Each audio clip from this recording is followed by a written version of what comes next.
di dalam kelompok ini. Terima kasih banyak kita bertemu lagi. Presentasi saya malam ini sesuai dengan tema yang saya tawarkan, sensibilitas politik dan cita rasa publik. Tadi saya kirim PowerPoint ke Minci. Baik, beberapa tema yang saya presentasikan malam ini, itu yang pertama, ya sedikit pengantar. Lalu saya ingin berbicara tema tentang eh, ya berawal dari suatu persoalan demokrasi versus kekuasaan. Lalu yang kedua sensibilitas politik, emosi politik, cita rasa publik, stabilitas politik, agama kemanusiaan, peranan agama, dan politisasi kehidupan.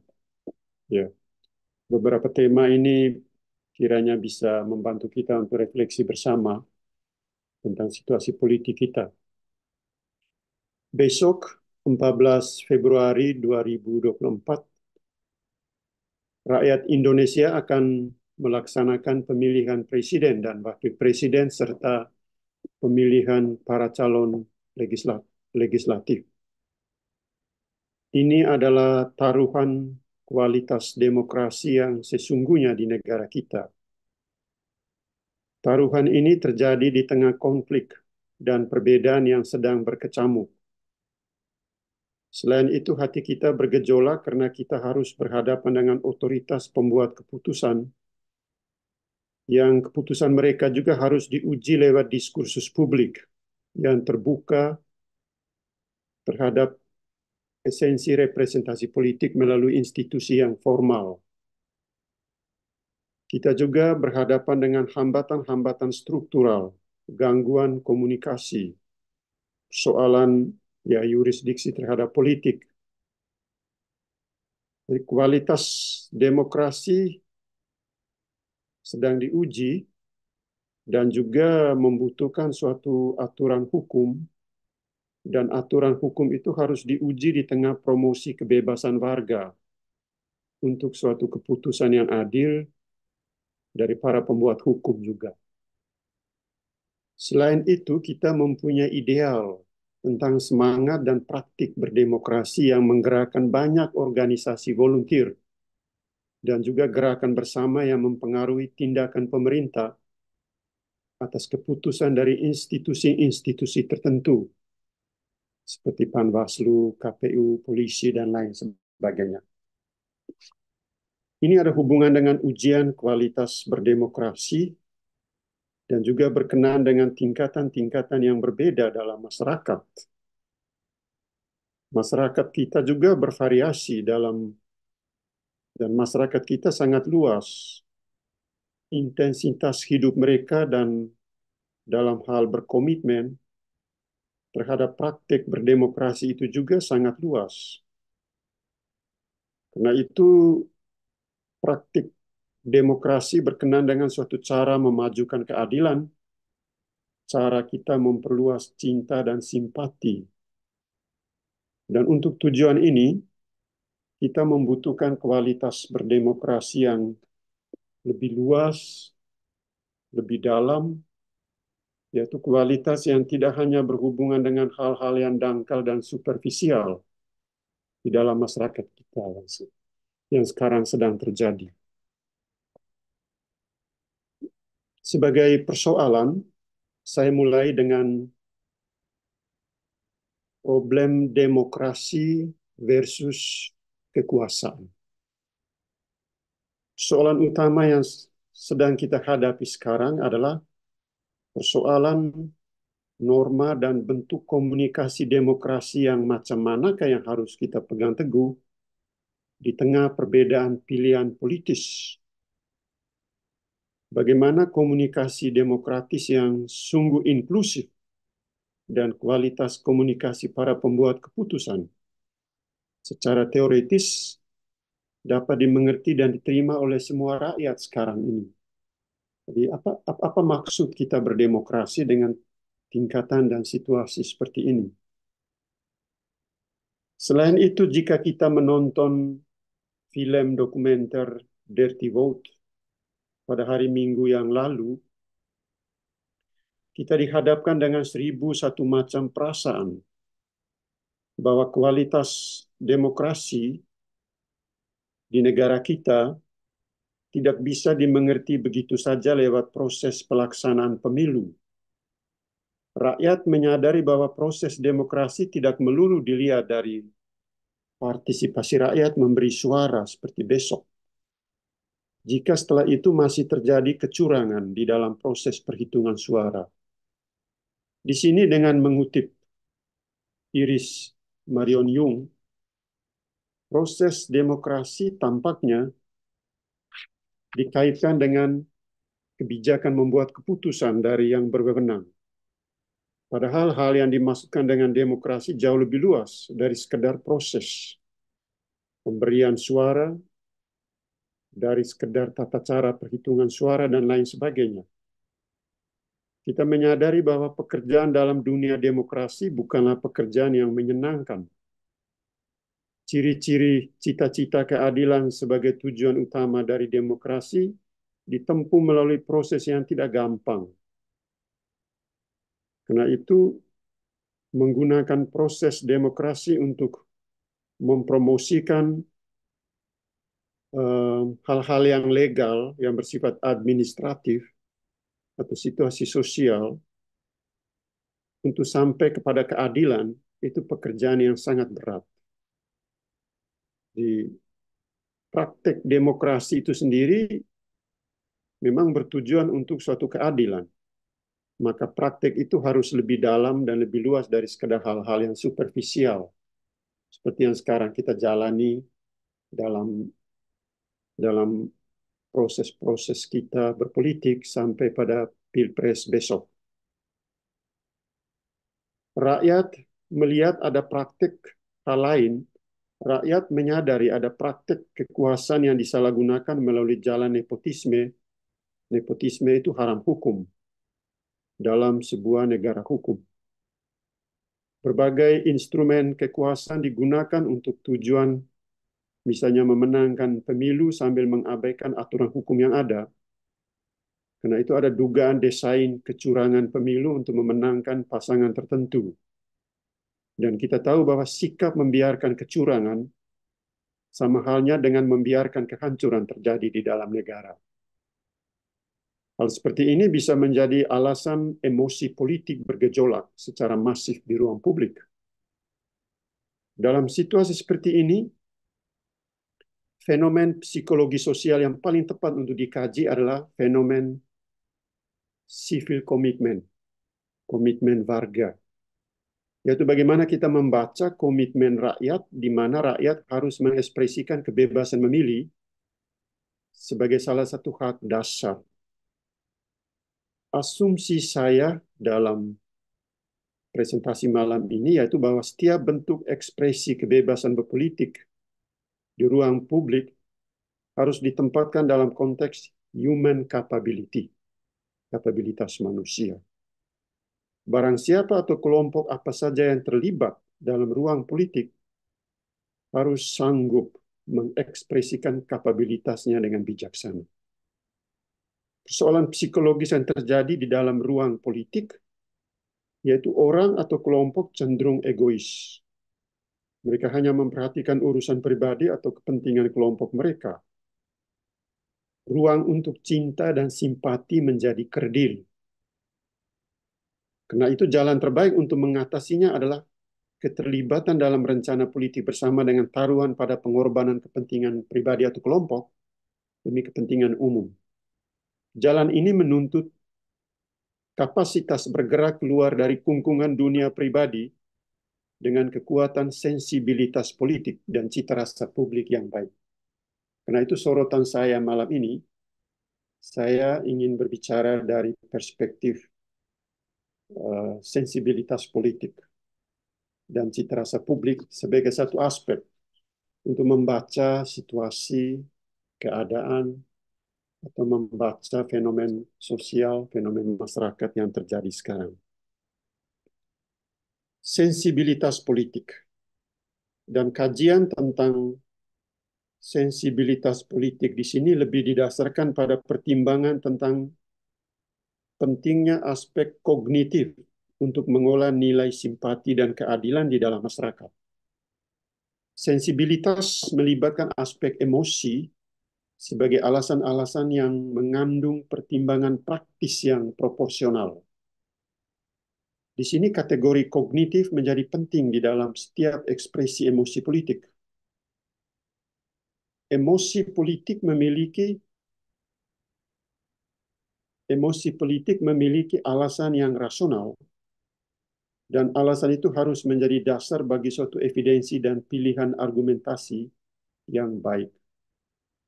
Saya teringat akan pandangan seorang filsuf kontemporer dari Amerika, Martha Nussbaum.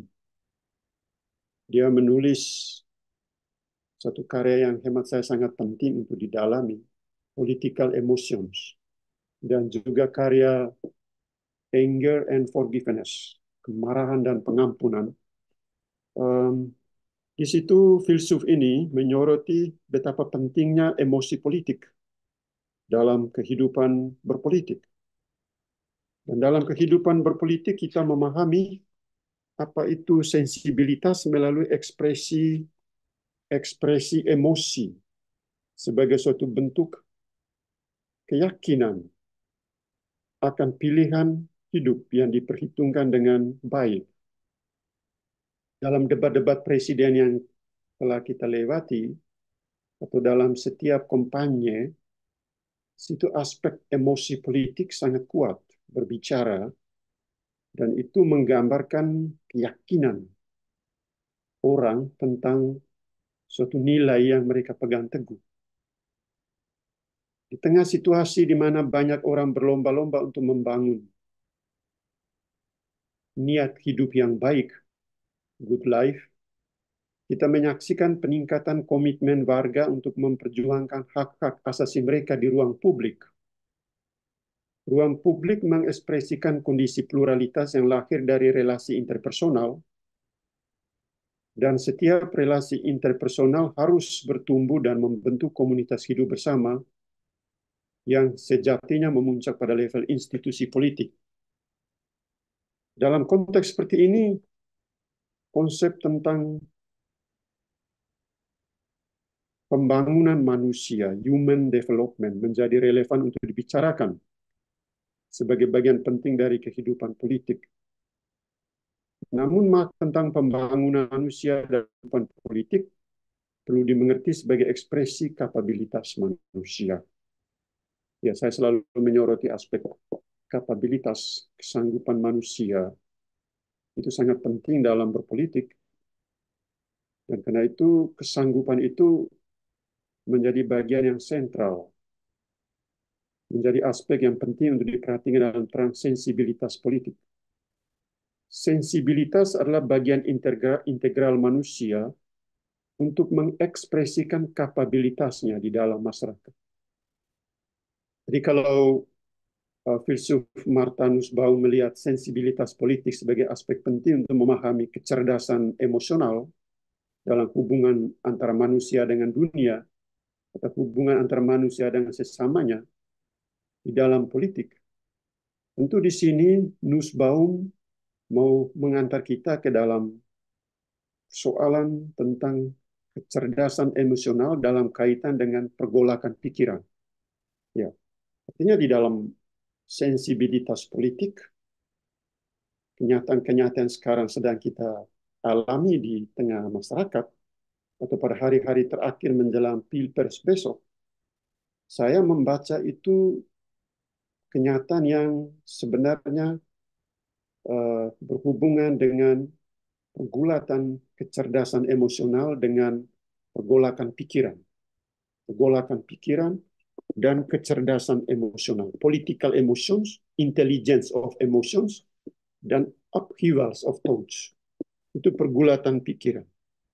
Artinya kecerdasan emosi harus diuji melalui pergolakan pikiran sebagai bagian dari usaha untuk membentuk lanskap kehidupan mental dan kehidupan sosial yang baik secara politis.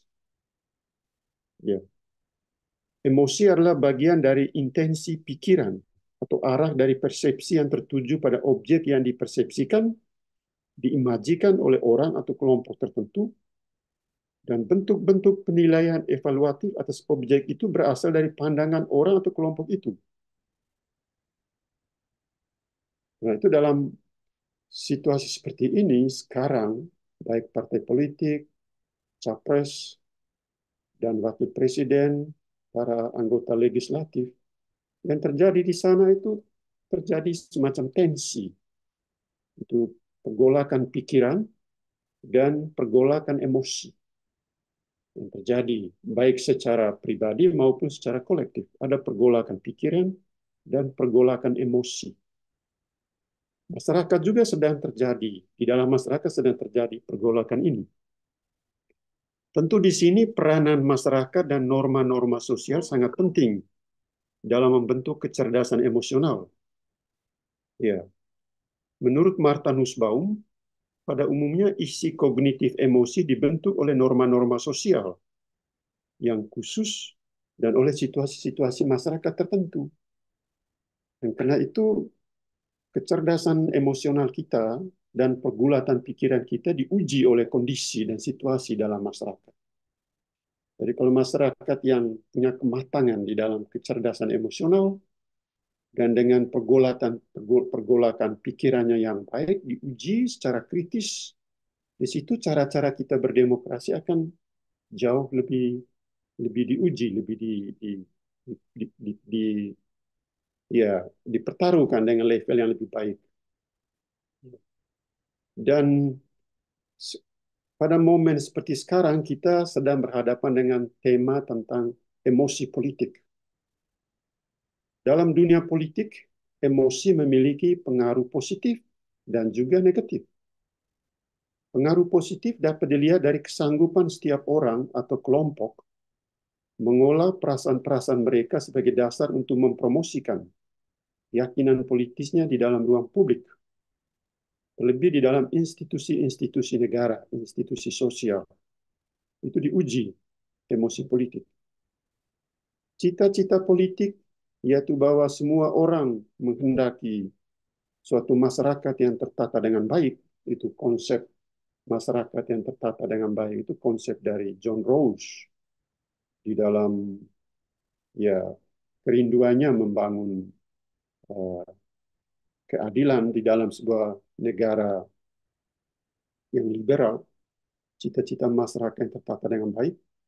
Namun suatu masyarakat yang tertata dengan baik ada jika semua warga sepakat tentang kesamaan konsepsi keadilan. Dan konsepsi itu secara umum diterapkan melalui hukum dan institusi. Selain itu, suatu masyarakat dikatakan tertata dengan baik jika warganya memiliki cita rasa yang sama tentang keadilan dan mereka bersama-sama menjalani hidup sesuai cita rasa keadilan itu. Nah, pengaruh negatif emosi dalam dunia politik dapat dilihat dari konflik kepentingan setiap orang atau kelompok yang memaksakan keyakinan, memaksakan doktrin komprehensif mereka di dalam ruang publik. Hal ini terjadi ketika ruang publik menjadi tempat di mana keyakinan politis atau keyakinan agama yang privat dipaksakan begitu saja di tengah situasi masyarakat yang sedang dipengaruhi oleh pandangan hidup yang liberal dan sekular. Jika terjadi pemaksaan yang demikian, bukan tidak mungkin akan menimbulkan kemarahan. Nah, itu kemarahan dalam dunia politik itu penting, ada, dan selalu kita saksikan. Ya, di dalam politik kemarahan adalah hal yang biasa terjadi. Dan dewasa ini kemarahan politik itu menjadi sangat populer, kemarahan politik. Orang yang biasa peduli terhadap keadilan, dia pasti akan sangat marah terhadap ketidakadilan. Dan orang yang biasa peduli terhadap kebenaran, dia pasti akan sangat marah terhadap penipuan dan kepalsuan. Dan dalam politik, kemarahan selalu problematis secara normatif, baik kemarahan pada level personal maupun kemarahan pada level publik, jika hal itu dikaitkan dengan persoalan posisi atau status. Jadi secara politis, kemarahan dapat terjadi jika ada hal yang salah, ada penyesatan, ada penipuan dalam hubungan dan kepentingan banyak orang.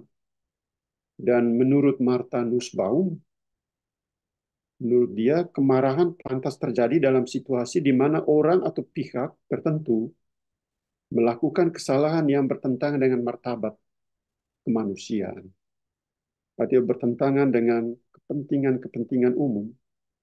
Karena itu kemarahan itu bagian esensial dari perjuangan untuk melawan ketidakadilan.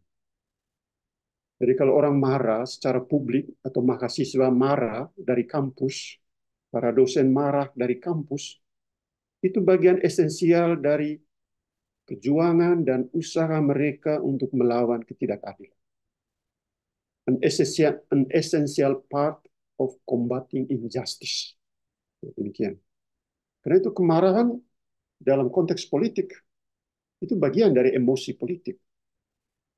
Tapi di sini aspek kemarahan ini harus diuji, dipertajam dengan apa yang disebut cita rasa publik.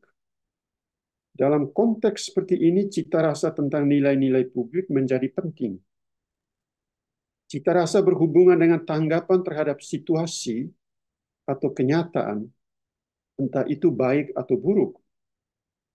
Dan secara nyata, cita rasa mengarah kepada suatu keadaan yang berhubungan misalnya dengan sukacita, kesedihan, simpati, ketakutan, kemarahan, iri hati, ekspresi kasih sayang. Tentu cita rasa di sini berbeda dengan perasaan biasa seperti rasa panas, rasa dingin, rasa sakit, atau berbeda dari keinginan tubuh seperti rasa lapar atau haus. Itu bukan cita rasa. Yang perlu diperhatikan yaitu bahwa pemahaman kita tentang perubahan emosi, misalnya dari situasi yang bahaya menuju situasi yang nyaman, amat bergantung pada apakah perubahan itu berkenaan dengan nilai yang baik atau nilai yang buruk, nilai tentang kebenaran atau kepalsuan. Orang tidak merasa takut bila seekor lalat hingga pada bagian tubuhnya. Namun ketakutan dapat terjadi ketika orang berhadapan dengan ular berbisa, harimau, atau singa yang berada di depannya. Orang dapat merasa keliru dengan ketakutannya jika seekor tikus secara tiba-tiba berlari di depannya, meskipun hal itu tidak membahayakan eksistensinya.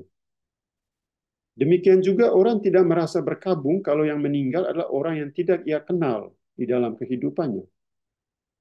Sebaliknya, ia merasa sedih atau sangat berkabung jika yang meninggal adalah dia yang menjadi bagian dari kehidupannya. Di sini, cita rasa dan sensibilitas berhubungan dengan situasi yang dirasakan penting bagi kenyamanan hidup, yaitu situasi yang berhubungan dengan nilai-nilai yang dirasakan sangat berguna dan amat penting bagi kehidupannya. Saya kira dalam konteks seperti ini, ketika sekarang kita sedang menyiapkan diri untuk pemilu besok, di sini pengolahan kita tentang cita rasa dan sensibilitas menjadi jelas. Karena itu berhubungan dengan sesuatu yang sangat penting dalam kehidupan kita. Ya. Dan yang berikut saya mau bicara tentang stabilitas politik. Apa yang sedang terjadi sekarang, khususnya menjelang pemilihan presiden dan wakil presiden, serta pemilihan para calon legislatif di Indonesia, yaitu peningkatan tensi politik yang begitu cepat.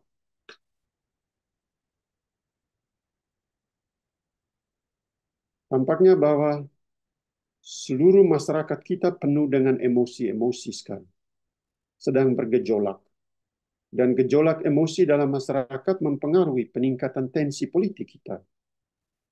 Perasaan publik bergejolak, dan ini menjadi alasan mengapa emosi itu sedang menguasai seluruh lanskap mental, seluruh kenyataan sosial, kenyataan masyarakat, mental kita sedang dikuasai oleh gejolak emosi. Kehidupan sosial dan kehidupan berpolitik kita sedang tidak seimbang, tidak menentu, dan sangat rentan terhadap kerapuhan, kejatuhan, konflik, hancuran, dan lain sebagainya. Semuanya berhubungan dengan bagaimana kita mengolah kembali betapa pentingnya aspek sensibilitas dan cita rasa publik. Situasi masyarakat, ruang publik, dan kondisi politik harus dibaca kembali melalui kualitas perasaan publik. Karena semua orang merindukan stabilitas politik yang mendukung kenyamanan hidup bersama. Alasan mengapa stabilitas politik sangat penting yaitu bahwa stabilitas politik dapat dijadikan sebagai jaminan untuk menjustifikasi prinsip-prinsip politik. Banyak pihak berpikir dan berjuang serius, belajar bagaimana menjaga, melindungi, dan menciptakan serta mendukung situasi dengan berusaha menjaga prinsip-prinsip berpolitik. Ketika kita berbicara tentang prinsip politik, prinsip itu bertolak dari kapabilitas manusia. Kita perlu mempertimbangkan aspek cita rasa dan sensibilitas yang dilihat sebagai bagian penting yang harus uh, yang harus kita kontrol dengan baik. Banyak redistribusi kekayaan dan pendapatan antara yang kaya dan yang miskin menuntut pengolahan cita rasa publik demi kebaikan bersama, atau niat untuk pengorbanan demi yang lain. Itu cita rasa publik. Selain itu, apa yang sedang terjadi di dalam masyarakat kita sekarang adalah perjuangan hak-hak dan kesetaraan dari orang-orang kecil yang dirundung rasa takut. Dan juga dari kelompok yang menjadi korban pelecehan, yang dipandang sebagai minoritas, yang dicap sebagai para pendatang, berbeda etnis. Itu perjuangan-perjuangan yang menuntut cita rasa publik harus dilibatkan untuk kepentingan-kepentingan yang lebih meningkatkan kualitas kita berpolitik. Oleh karena itu sebenarnya belum cukup jika hanya diperhatikan pembenahan hukum, melakukan pemilu, peningkatan aturan pajak, penetapan bansos. Sementara di dalam masyarakat masih banyak warga yang tidak saling mengasihi, tidak saling mengerti, kurang ada kepekaan untuk membela sesama. Jadi kesejahteraan hidup tidak hanya diatasi melalui hukum, aturan, atau melalui proses pemilihan umum yang kita jalani melalui institusi politik yang normatif, sambil mengabaikan cita rasa persaudaraan antar sesama warga negara yang baik. Adalah penting untuk melihat bahwa sensibilitas dan cita rasa publik adalah bagian dari keputusan tentang kenyataan hidup dan tentang kemanusiaan. Untuk itu ada 3 gagasan penting yang perlu diperhatikan di sini. Pertama, penilaian kognitif atau evaluasi kritis atas emosi. Saya kira pada debat yang paling terakhir, Prabowo berbicara tidak emosional. Mungkin ada kemampuan dia membuat evaluasi kritis terhadap dirinya, sehingga debat itu menjadi tidak emosional. Dia menjadi lebih tenang. Iya. Selain itu, perlu ada penilaian tentang perkembangan diri dalam kaitan dengan tujuan dan rencana-rencana yang baik. Dan juga pentingnya objek eksternal sebagai elemen dalam skema tujuan itu sendiri dalam diri setiap orang atau kelompok tertentu.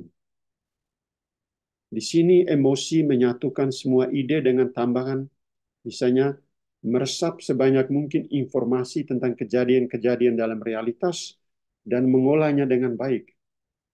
Dan untuk memahami hal ini kita membutuhkan peranan imajinasi dalam semua ekspresi emosi, yaitu dengan memperhatikan hal-hal khusus dan juga mempertimbangkan hal-hal yang bersifat umum di dalam masyarakat. Ya. Selain itu, perlu juga melihat emosi dalam hubungan dengan latar belakang yang menyebabkan terjadinya emosi dan situasi di mana emosi itu terjadi.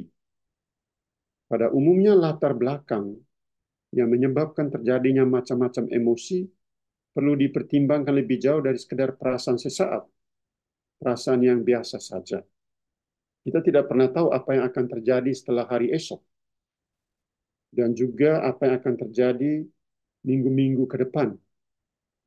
Ya, manusia sanggup mengklasifikasi emosi berdasarkan pengalaman tertentu, tapi klasifikasi emosi bertujuan untuk memetakan jangkauan stabilitas politik. Jangkauan stabilitas ini perlu dipertimbangkan dengan tingkatan alasan yang mendasar untuk menjustifikasi prinsip-prinsip politik. Artinya, semua pihak perlu memikirkan secara serius bagaimana warga negara belajar untuk memperhatikan dan mendukung hal-hal yang penting berkenaan dengan emosi politik.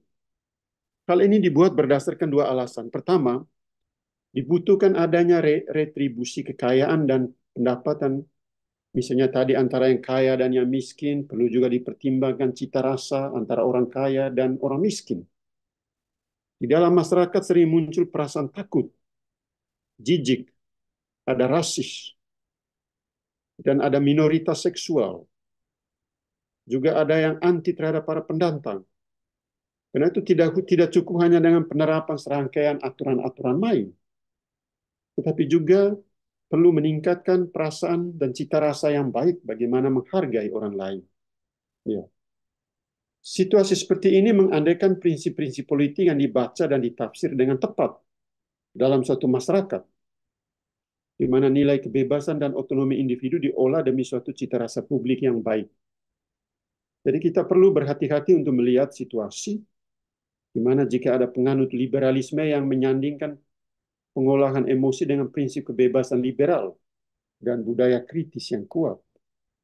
Boleh jadi di Indonesia pengaruh liberalisme itu juga sedang bercokol. Sehingga penghayatan kita dalam cita rasa publik sesuai nilai-nilai Pancasila sedang diuji, digoncangkan oleh masuknya liberalisme itu di dalam berpolitik. Suatu bangsa yang mempunyai ruang pengolahan emosi yang baik, misalnya demi cita-cita persaudaraan yang melampaui perbedaan, bangsa itu akan mampu melindungi setiap perbedaan pendapat dan perbedaan pilihan politik dengan sangat baik. Asal bangsa itu mempunyai ruang pengolahan emosi yang baik. Di Indonesia,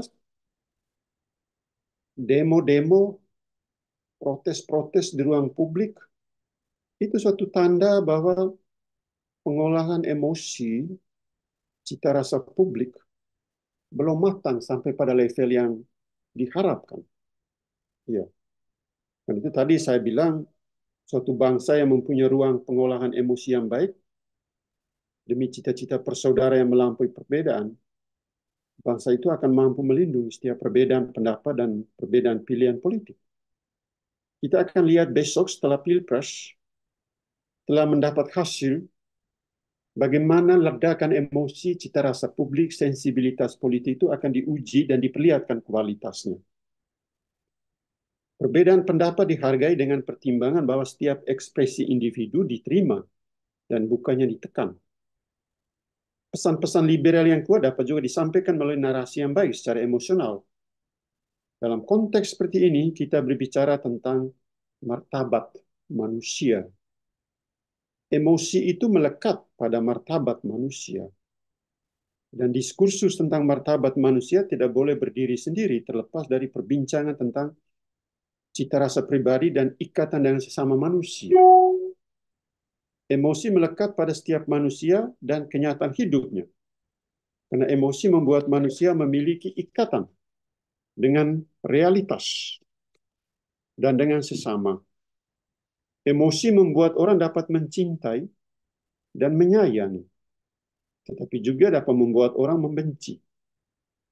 Jadi emosi mengekspresikan perasaan terhadap diri dan kepada siapa saja. Misalnya merasa sedih, merasa bersyukur, berterima kasih, dan juga berpartisipasi. Dalam perjuangan politik, kecintaan pada nilai keadilan sebagai objek abstraksi prinsip politik dapat menjadi bagian dari cita rasa publik.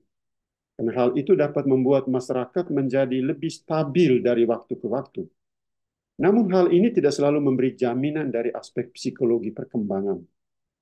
Setiap orang memahami emosinya sebagai aspek penting dalam hidup dan selalu dalam suasana pribadi yang intim.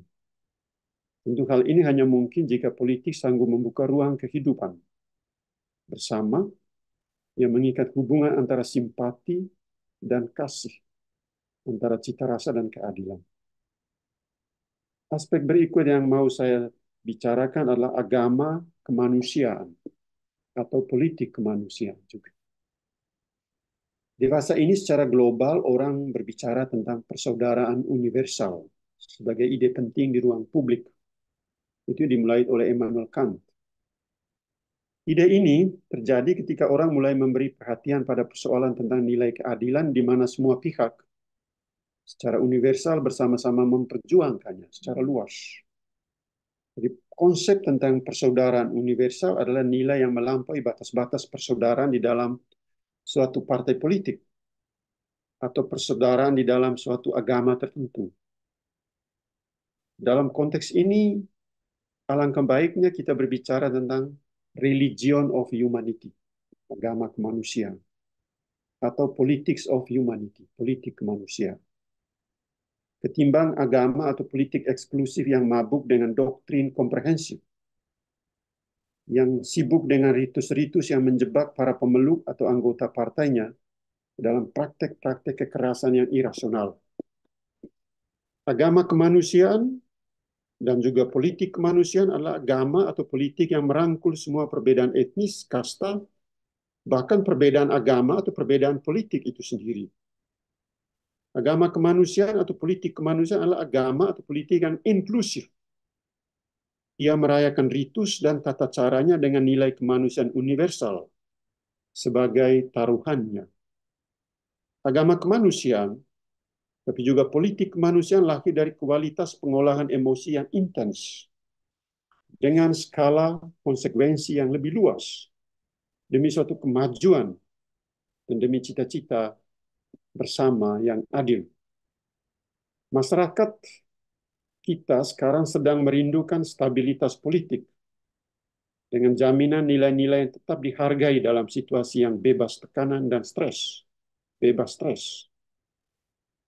Di masa ini orang memikirkan belas kasih bagi mereka yang kehilangan harapan, bagi pihak yang marah terhadap ketidakadilan, bagi kelompok yang berjuang untuk membatasi rasa iri hati dan benci demi suatu simpati yang inklusif. Kita membutuhkan kapasitas untuk menyentuh hati masyarakat, menginspirasi dan lebih memperlihatkan tindakan yang berhubungan dengan kepentingan orang lain, kepentingan banyak pihak. Ini adalah bagian inti dari prinsip politik, yaitu politik kemanusiaan atau agama kemanusiaan yang baik lewat pengolahan perasaan, simpati, dan cinta akan keadilan. Agama-agama yang gagal memperjuangkan kemanusiaan yang universal, agama-agama itu seperti suku yang paling terkebelakang yang berjuang eksis di tengah modernitas. Demikian pun politik-politik yang gagal memperjuangkan kemanusiaan, politik-politik seperti itu hanyalah ekspresi dari emosi yang tidak terkontrol dengan baik dari sekelompok orang yang gagal dan tidak mengerti politik. Orang berpolitik sambil tidak mengerti apa itu politik. Itulah kegagalan dalam politik.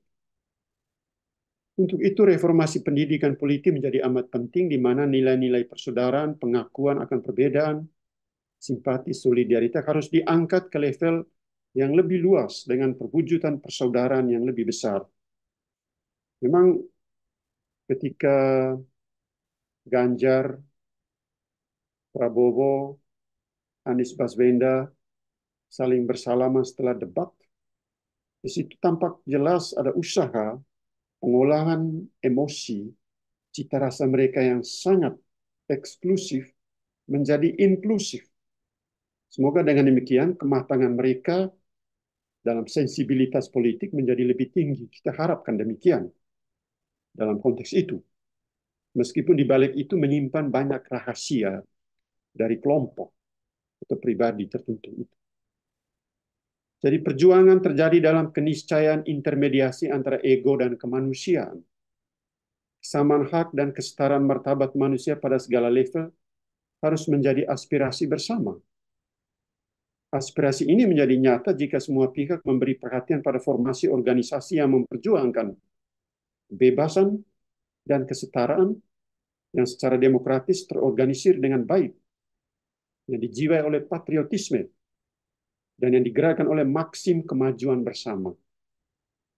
Sensibilitas dan cita rasa publik karena itu bukan sekadar suatu instrumen untuk membentuk persaudaraan, melainkan suatu prinsip berlanjut bagi setiap kelompok, partai, agama, atau organisasi politik apapun. Hal seperti ini seharusnya sudah diolah dengan baik, sehingga besok ketika semua masyarakat, rakyat akan terlibat dalam pilpres, mereka terlibat bukan dengan kesempitan ego, tapi terlibat dengan cita rasa sensibilitas politik yang bagus, yang tinggi, yang bisa diandalkan. Budaya sensibilitas publik harus menopang demokrasi dan membantu aspirasi bersama menuju keadilan dan perdamaian. Situasi seperti ini meminta agama-agama dan semua partai politik memperjuangkan aspek kemanusiaan. Agama-agama dan partai politik harus lebih humanis agar sanggup melawan kekuatan ego dan ketamakan dari sekelompok atau orang tertentu.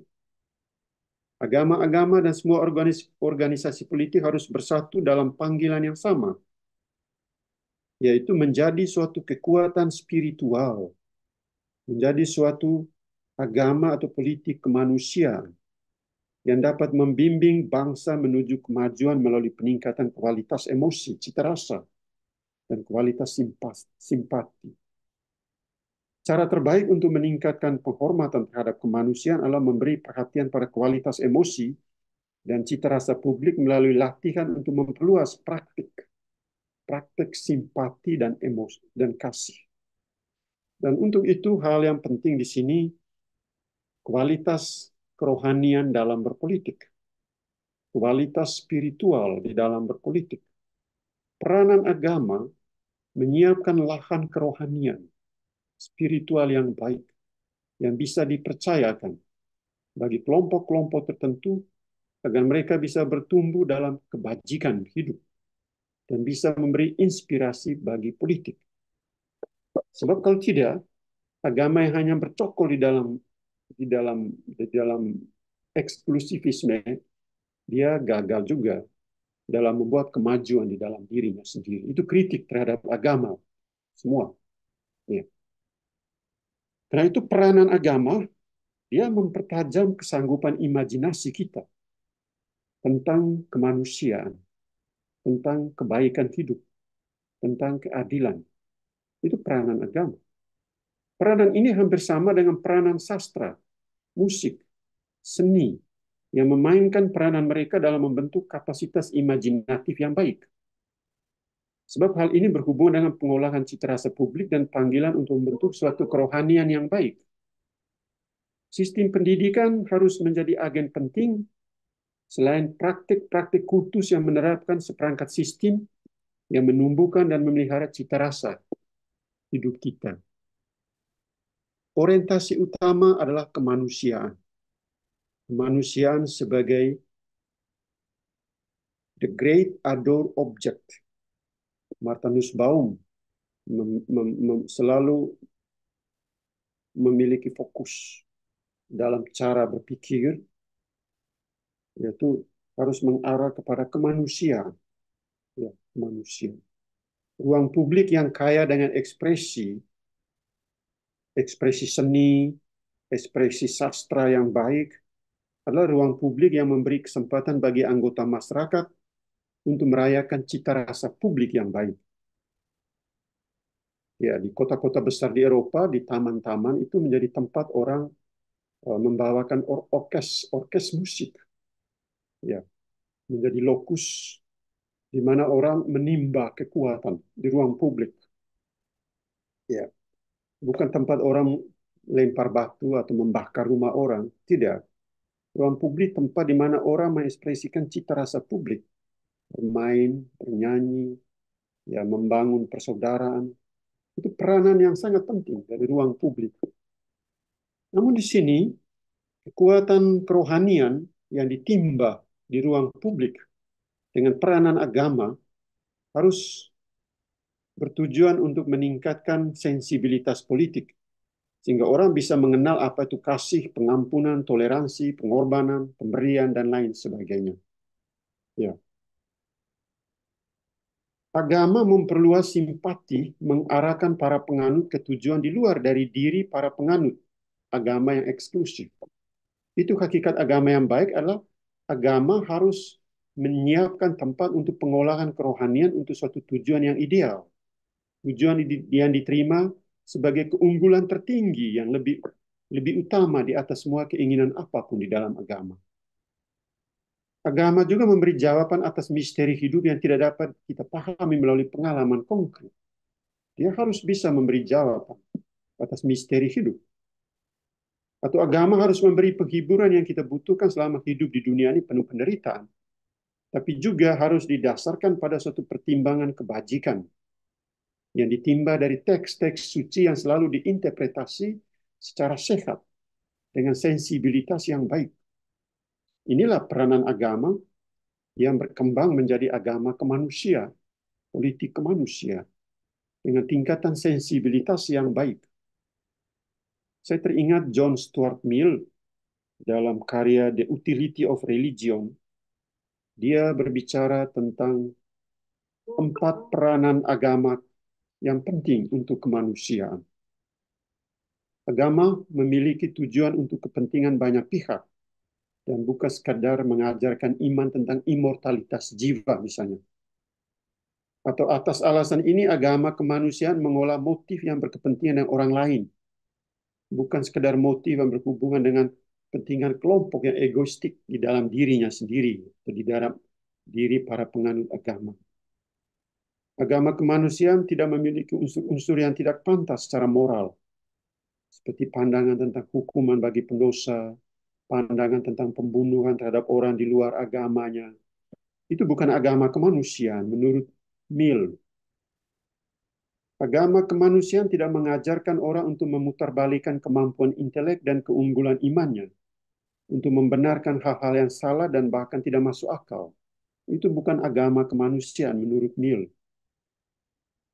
Tentu, semua aspek ini dilihat sebagai aspek yang lebih maju dari pandangan tentang agama teistik, atau agama yang hanya berkutat dengan ritus-ritus penyembahan yang ketat, dengan rumusan ajaran tentang keselamatan jiwa setelah kematian, pembebasan dari neraka, sambil menutup mata terhadap realitas kemanusiaan di sekitarnya.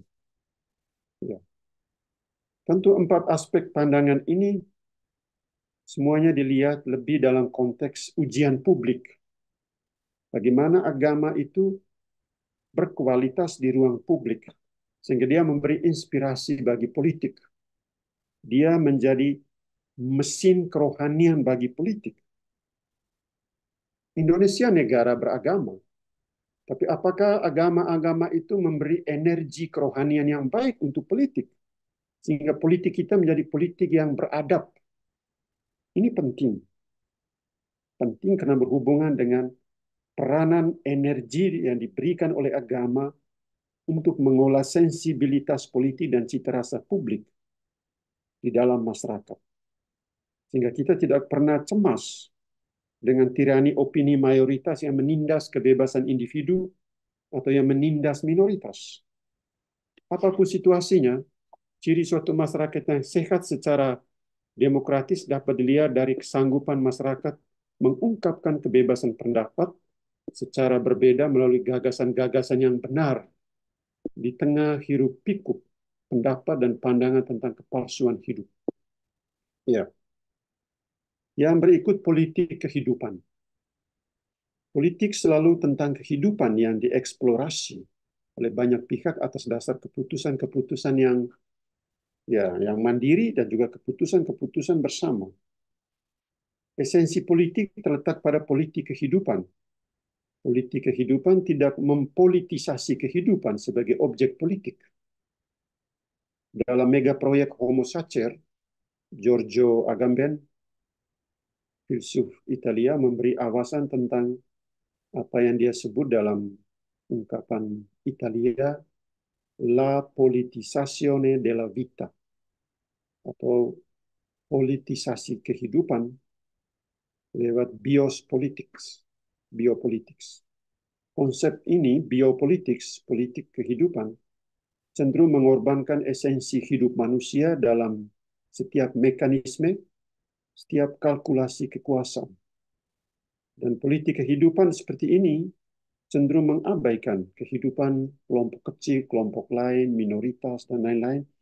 Hal seperti ini bisa membahayakan. Sejatinya, politik kehidupan memperjuangkan kehidupan banyak orang dengan tanpa mengkategorikan latar belakang agama, golongan ras, kelompok sosial tertentu. Jadi perjuangan seperti ini hanya mungkin melalui pengolahan simpati yang lahir dari kualitas cita rasa yang teruji, matang. Dan ini menjadi mungkin jika pendidikan seni, sastra, musik diberi tempat dalam ruang kehidupan untuk menetralisir kekuatan rasionalitas, khususnya kekuatan rasionalitas instrumental dengan logika kalkulasi yang lahir dari budaya teknologi yang hanya mementingkan profit. Pengolahan simpati menuntut sensibilitas yang peka terhadap simbol dan imajinasi yang baik. Dan yang menjadi kekhasan manusia adalah daya kreativitas dengan kesanggupan untuk selalu melihat lebih dari sekedar yang ada. Artinya politik tidak boleh miskin terhadap imajinasi. Politik kehidupan harus kaya dengan imajinasi, tapi imajinasi yang memuncak pada perjuangan kemanusiaan itu sendiri. Inilah yang selalu digambarkan oleh Rabindranath Tagore dalam The Religion of Man. Dia bilang, ya, politik kehidupan adalah politik di mana manusia yang berpolitik memperjuangkan nilai kehidupan semua orang, dan dengan demikian manusia yang berpolitik itu, dia mengalami di dalam dirinya apa yang disebut the surplus of man di dalam diri manusia yang berpolitik itu. Dunia manusia tidak hanya berhubung dengan dunia perut, dunia tubuh, melainkan berkaitan dengan kekayaan imajinasi, kekuatan simbol dan metafora. Dunia manusia bergerak melampaui, menyeberang ke dunia baru yang kaya dengan konfigurasi, berkelimpahan imajinasi, dan juga semua berorientasi kepada surplus kemanusiaan. Jadi visi kreatif dan visi yang imajinatif menyatukan segala sesuatu di dalam satu kebersamaan, dan hidup tanpa eksposisi imajinatif adalah hampa. Dan suatu eksposisi imajinasi dan kreativitas tanpa pengalaman hidup adalah juga kosong. Di sini letak di mana kita harus mengolah kembali sensibilitas politik dan cita rasa kemanusiaan di ruang publik. Sebagai penutup, tentu saya mau katakan bahwa bertolak dari seluruh pembahasan tadi, sensibilitas politik dan cita rasa publik terjadi di dalam ranah politik itu sendiri. Di dalam ranah itu, kebajikan utama adalah nilai keadilan yang tidak memihak, impartial justice, yaitu nilai sebagai kebajikan yang sungguh mengutamakan kebaikan bersama. Kebajikan seperti ini pertama-tama harus dilihat sebagai kebajikan institusi.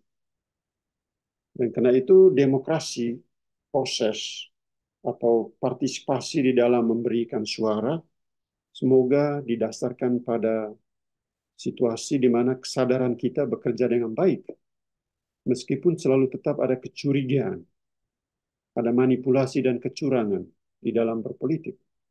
Tapi semoga sensibilitas dan cita rasa publik bekerja lebih kuat dengan spirit kemanusiaan yang baik untuk membimbing semua kita, bangsa dan warga Indonesia ini, di dalam melakukan tugas kita dalam berpolitik secara komunal, kolektif di dalam negara ini. Sekian dan terima kasih presentasi saya.